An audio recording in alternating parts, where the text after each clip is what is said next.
Halo, perkenalkan nama saya Gracia Yohana Kristi dengan NIM G1C123065. Pada kesempatan kali ini, saya akan membahas terkait pengertian dan skema perkembangan psikologi yang akan saya bahas dalam video berikut.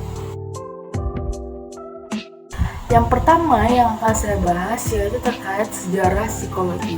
Sebelum pada tahun 1879, psikologi bukan merupakan suatu ilmu pengetahuan yang berdiri sendiri.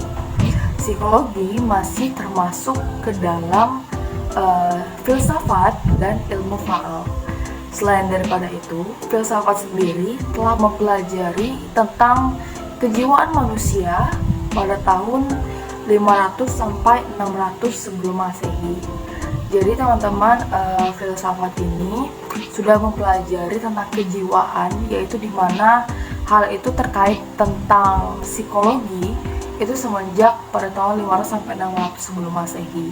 Dan pada tahun 1879 sebelum pada tahun itu, psikologi itu bukan suatu ilmu yang berdiri sendiri, tapi dia masih tergabung ke dalam filsafat dan ilmu faal. Kemudian daripada itu, ada beberapa tokoh Yunani kuno pada saat itu yang telah mempelajari atau yang sedang mengulik tentang kejiwaan. Yaitu yang pertama ada Thales pada tahun 624 sampai 546 sebelum Masehi. Kemudian yang kedua ada Anaximander, yaitu pada tahun 611 sampai 546 sebelum Masehi.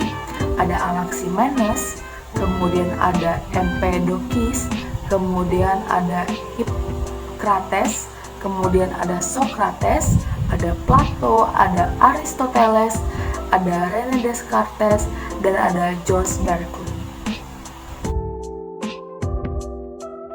Kemudian selanjutnya saya akan membahas terkait beberapa teori atau beberapa statement yang telah dikemukakan oleh filsuf pada zaman Yunani kuno. Yang pertama adalah Thales. Thales dikenal sebagai bapak dari filsafat. Pada saat itu Thales berteori bahwa jiwa itu adalah sebagai sesuatu yang bersifat supranatural. Jadi Thales menyatakan bahwa jiwa itu tidak ada, yang ada hanyalah gejala alam atau natural phenomena, yang gejala alam tersebut berasal daripada air. Selanjutnya adalah Anaximander. Anaximander berpendapat bahwa segala sesuatu itu berasal dari apeiron. Nah, di mana apeiron di sini yaitu adalah sesuatu yang tak terbatas, tak bisa mati, atau tak terbentuk. Kemudian yang selanjutnya ada Anaximenes. Jadi Anaximenes ini berpendapat bahwa jiwa itu ada karena segala sesuatu itu berasal daripada udara. Selanjutnya adalah Empedokles. Jadi Empedokles berteori bahwa ada 4 elemen yang menjadi dasar alam, yaitu tanah, udara, api, dan air. Nah, jadi selain daripada itu, Empedokles juga menganalogikan manusia seperti 4 elemen tersebut, yaitu tulang, otot, dan usus yang berasal daripada bumi. Kemudian fungsi hidup yang berasal daripada udara, kemudian rasio dari api, dan yang terakhir cairan tubuh yaitu yang berasal dari air. Kemudian yang selanjutnya adalah Hippokrates.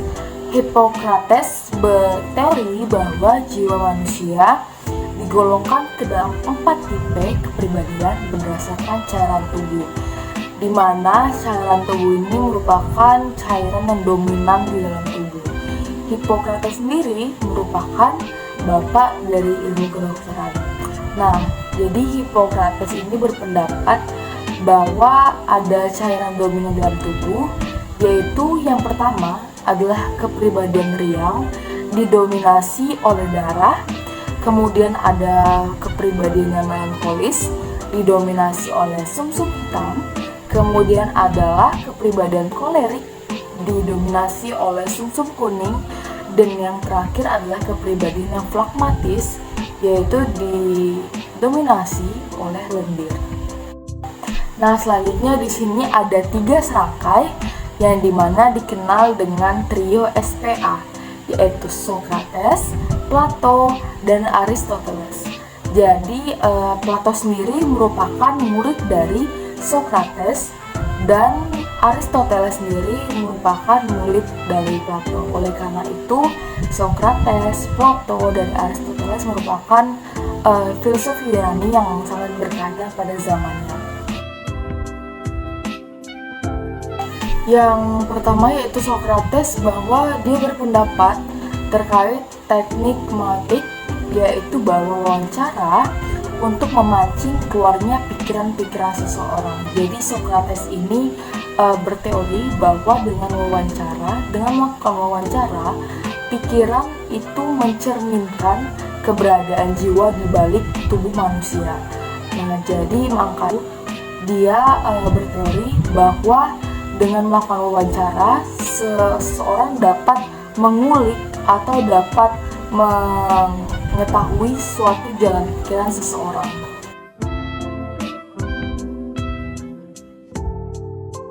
Yang selanjutnya adalah Plato. Plato berpendapat bahwa manusia mulai masuk dalam tubuhnya sejak dalam kandungan. Nah, selain daripada itu, Plato juga menyampaikan teori terkait tentang 3 fungsi, yaitu yang pertama adalah logistikon, yaitu bahwa akal berasal dari kepala. Kemudian yang kedua mitikon, yaitu rasa berpusat di dada. Kemudian yang terakhir adalah abdomen, yaitu kehendak berpusat dari perut. Nah, mungkin teori-teori ini sangat mirip dengan teori Ki Hajar Dewantara, yaitu bahwa jiwa terkait dari cita, rasa, dan kasa. Yang terakhir yaitu tentang teori Aristoteles, yaitu dia mengemukakan bahwa makhluk hidup terbagi menjadi 3, yaitu manusia, tumbuhan, dan hewan.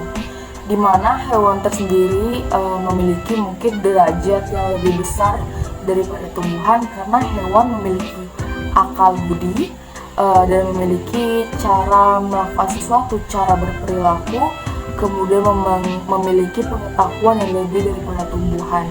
Tetapi daripada manusia, hewan, dan tumbuhan, manusialah yang menjadi tingkat yang tertinggi, karena manusia diberikan akal, diberikan hati nurani, diberikan pengetahuan yang lebih daripada hewan dan tumbuhan oleh Tuhan.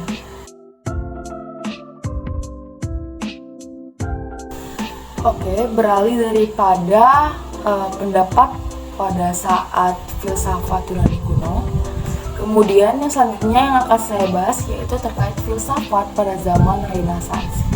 Nah, zaman Renaissance itu merupakan zaman di mana terjadinya evolusi ilmu pengetahuan di Eropa. Nah, jadi pada zaman ini terjadi perkembangan yang pesat terkait ilmu pengetahuan, khususnya pada daerah Eropa.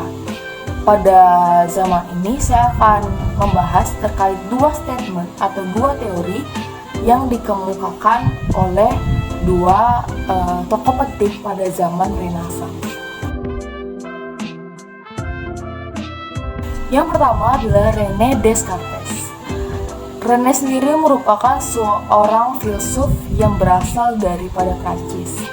Nah, pada saat itu dia berteori bahwa ilmu jiwa adalah ilmu tentang kesadaran. René mengemukakan suatu moto, yaitu cogito ergo sum, yang dimana pengertiannya merupakan saya berpikir maka saya. Jadi pada saat itu René itu mengemukakan suatu teori. Dia berpikir bahwa segala sesuatu di dunia tidak dapat dipastikan kecuali pikiran. Oleh karena itu René berpendapat bahwa saya berpikir maka saya ada. pada tahun 1596. Yang selanjutnya adalah George Berkeley. George Berkeley merupakan seorang filsuf juga pada zamannya. Dia berpendapat bahwa yang terpenting adalah penginderaan, sedangkan kesadaran atau rasio hanya mengikuti apa yang diserap penginderaan. Jadi dia berteori bahwa penginderaan itu merupakan sesuatu yang sangat penting.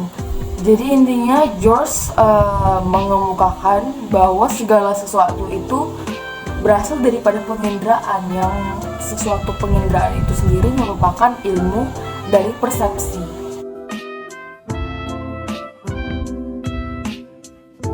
Baiklah, selanjutnya akan saya bahas yaitu era ilmu faal, yang dimana dikenal dengan era fisiologis, yaitu merupakan suatu cabang daripada ilmu biologi yang memusatkan fokusnya pada bagian-bagian tubuh atau fungsi normal tubuh suatu organisme.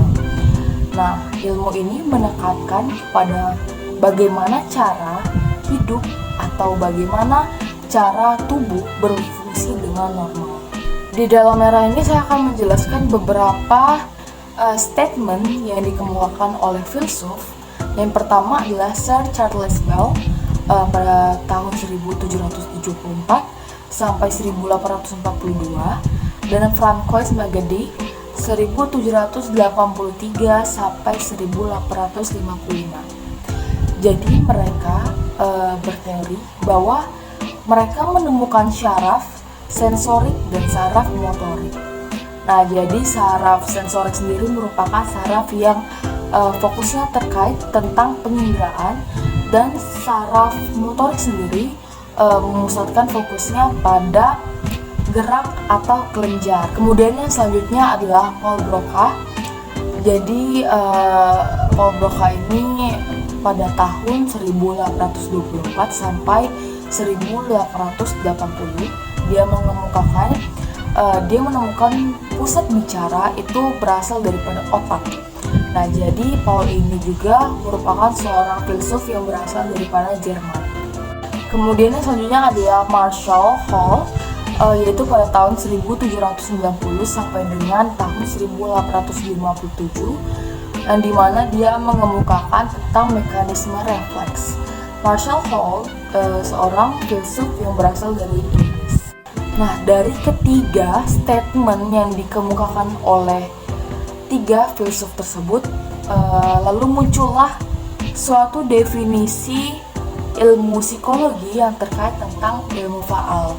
Maka daripada itu, Ivan Pavlov pada tahun 1849 sampai 1936 dia mengumpulkan definisi tersebut dan mengemukakan kesimpulan daripada definisi itu, yaitu bahwa dia memberikan pengertian psikologi itu adalah suatu ilmu tentang refleks, dan karena itu psikologi tidak berbeda jauh dari ilmu faal.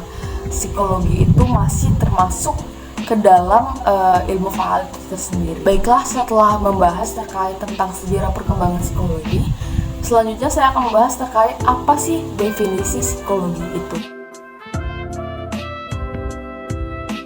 Saya akan membahas terkait tentang pengertian psikologi, dimana seperti yang kita tahu bahwa untuk pengertian psikologi ini, psikologi itu merupakan suatu hal yang tidak mudah, karena psikologi itu bersifat luas, bersifat menyeluruh, yaitu tentang terkait perasaan, terkait tentang emosi juga di dalamnya, terkait tentang pertumbuhan pemikiran seseorang, dan sangat bersifat luas terkait suatu individu.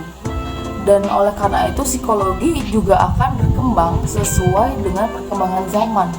Oleh karena itu sangat susah bagi kita untuk mengerti psikologi, karena kita juga harus mengaitkan beberapa statement, beberapa teori terkait psikologi itu juga harus sesuai dengan perkembangan zaman yang ada.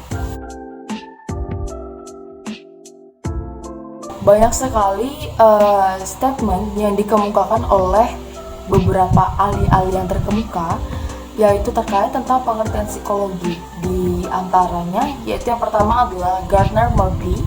Pada tahun 1929 dia mengemukakan bahwa psikologi adalah ilmu yang mempelajari tentang respons yang diberikan oleh makhluk hidup terhadap lingkungannya. Yang kedua adalah Bowen, Edwin G.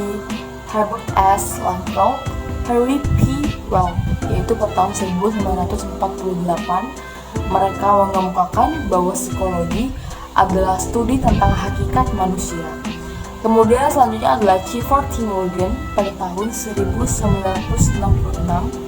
Dia mengemukakan bahwa psikologi adalah ilmu yang mempelajari tentang tingkah laku manusia dan hewan. Setelah kita telusuri bahwa terkait tentang pengertian psikologi tersebut, ada tentang pengertian oleh makhluk hidup terhadap lingkungan, ada tentang studi hakikat manusia, ada tentang tingkah laku manusia dan hewan, dan dapat ditarik kesimpulan bahwa segala pengertian tersebut mengarah kepada respon suatu makhluk terhadap lingkungan sekitarnya. Kemudian selanjutnya adalah terkait definisi psikologi sendiri. Dikutip dari teori yang dikemukakan oleh Rita Atkinson beserta kawan-kawan, mereka mengemukakan bahwa psychology is the science of behavior and mental process. Jadi psikologi ini adalah ilmu yang berisi tentang perilaku dan proses mental, di mana dalam psikologi terdapat 3 aspek, yaitu yang pertama adalah science, yaitu psikologi memuat pengetahuan yang berdasarkan sistem yang sistematis. Kemudian yang kedua adalah behavior, bahwa psikologi pastinya berisi tentang perilaku yang dapat diobservasi dan dapat diukur.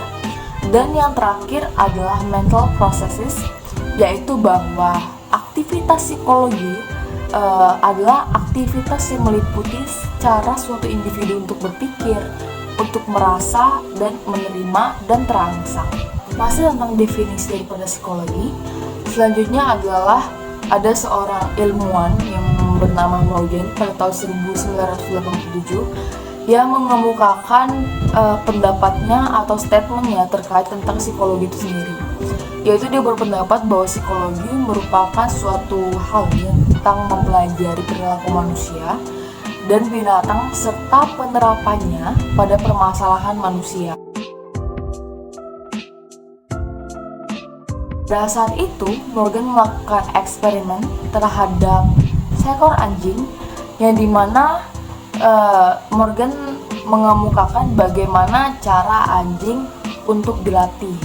Nah, jadi pada saat itu eksperimen yang dilakukan yang pertama adalah ada seekor anjing yang diberikan makanan dan anjing tersebut mengeluarkan air liur, yaitu anjing tersebut terangsang tentang cara dia melihat makanan tersebut. Nah, kemudian selain itu pada tahapan kedua, anjing tersebut diberikan atau diperlihatkan terhadap bel yang diloncengkan dan anjing tersebut tidak mengeluarkan respon apapun terkait bel itu. Dia tidak mengeluarkan air liur, dia hanya menutup mulutnya. Nah, kemudian pada tahap yang ketiga, anjing tersebut diperlihatkan terhadap kombinasi antara makanan dan bel tersebut.